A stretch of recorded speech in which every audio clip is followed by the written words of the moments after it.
Hello, this is Åsa with a new process video. Today I'm working with these 3 photos of my kids at the park, and this is a really small in-town park in my town, and they have just kind of renovated the whole place, and they made it a bit bigger with seats where you can sit down and extra like tables, and they have moved one of the statues, and they have installed some pretty fun play elements in the park. And this piece that my kids are playing with at the moment, it is like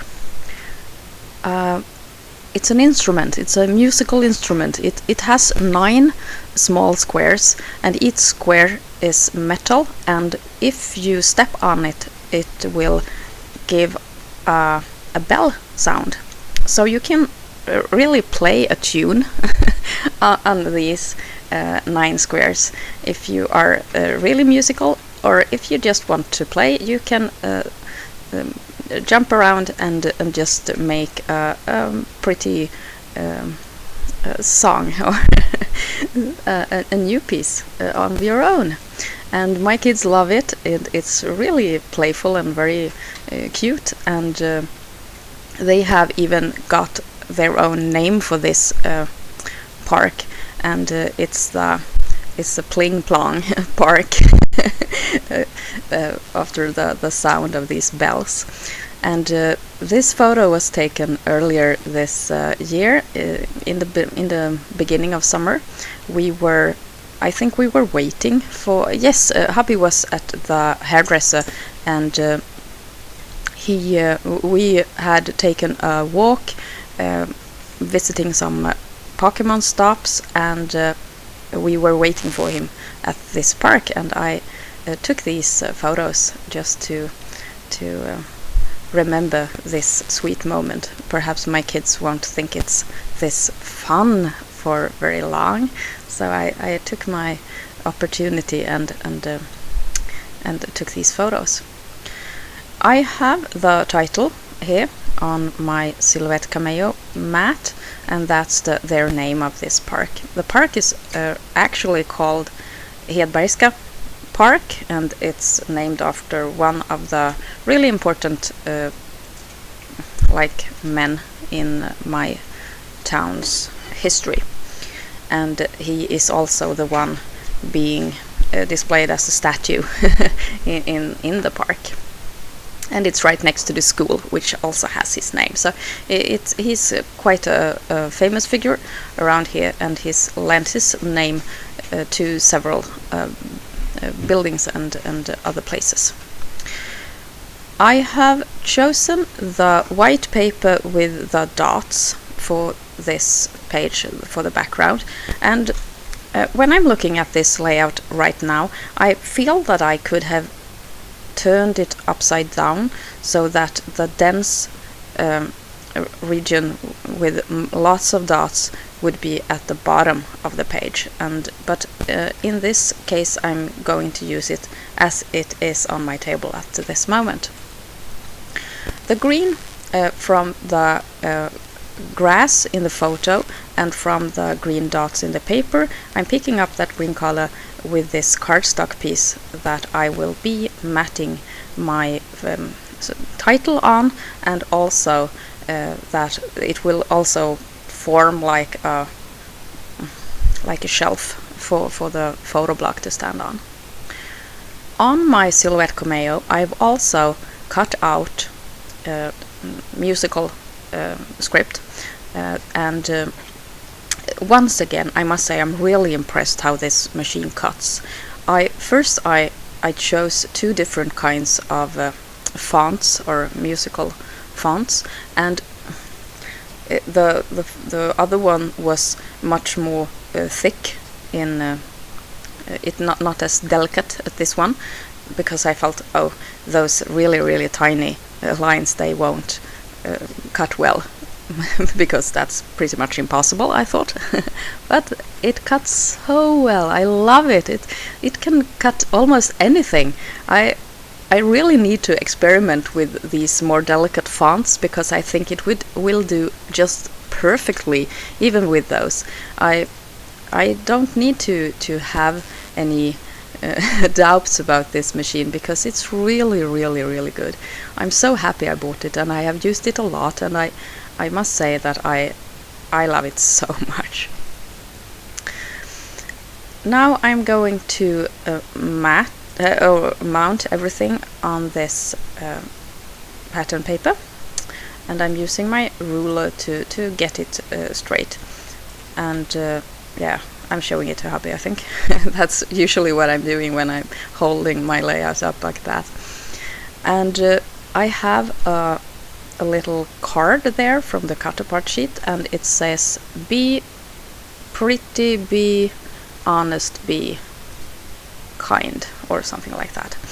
And I'm placing these musical scripts all around the photo block. I've cut the 3 photos so that the photo which is to the left, it shows a little bit more of the scenery to the left, and the photo that goes to the right, it shows a little bit more of the scenery to the right, and the photo in the middle is really narrow. And this is basically because I don't want to display the background information multiple times, and I really want to show you my kids from all the angles that I can possibly find. So this is a really, really sweet, like, series of photos, and my son is wearing his lovely hat, which he loves so much. It's so cute, and he looks like a little man. It's just perfect. You will see him in the close-ups at the end of the video if it's too small here. I'm taking out my white gel pen. It's the Signo Uniball Signo broad white pen, and I'm filling in those spaces in the letters just to make it a little bit more fun. And I have placed slivers of cardstock, the same cardstock as I used in the in the title, and the same cardstock as I used on this green shelf.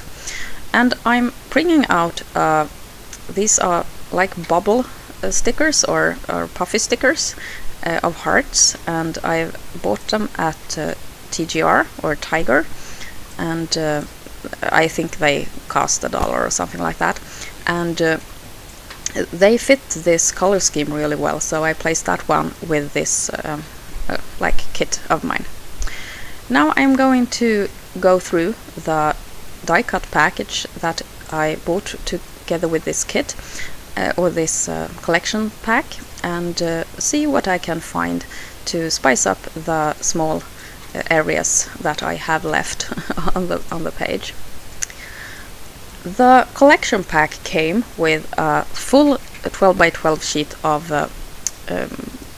die cut pieces that you could pop out really easily, and I bought the like the die cut package beside. So, but when I compared the two, they are almost identical. Some things were turned, were mirror turned the other way, facing the other way, but otherwise they were just the same. So if I had knew that, I don't think that I had bought the die cut package. But now when I have done all my layouts, I realize that I've almost used up everything of both those die cut packages. So for this kind of project, it was good to have more embellishments than came with the package. yeah, I've glued everything down, and it looks really nice, I think. I chose a couple of flowers and some hearts to go under those photos, and an arrow, some small 2x2 squares, and the today, that big bold word there, it had the same color of the text as my title had. And even though it was bright white at the bottom and a bit bigger than my actual title was, I thought it was okay anyway to place it there, because the title is so long, it stretches over the whole 12 inches, and it kind of made a triangle of words. So today is kind of the top of the triangle, and my title is the entire lower like side of the triangle. So it gives a really fun effect. And I have punched out a couple of pieces of I think it's cardstock pieces or something like that, and I'm placing them there at the clusters, but I think that I will take them away in a minute. I don't remember really. We'll see what happens. I'm bringing out my pen and I'm doing pen lines, and this is something that I've been doing a lot lately, and on these very busy pattern papers I think it's really a good way to like contain the page a bit more, make it frame it and make it stay together. Oh, those yellow dots seem to stay on the finished project. I didn't remember that. Yeah, here's the close-ups, and you'll see the whole page in a couple of seconds. Thank you so much for watching. I hope to see you soon again. Take care. This is Åsa. Bye!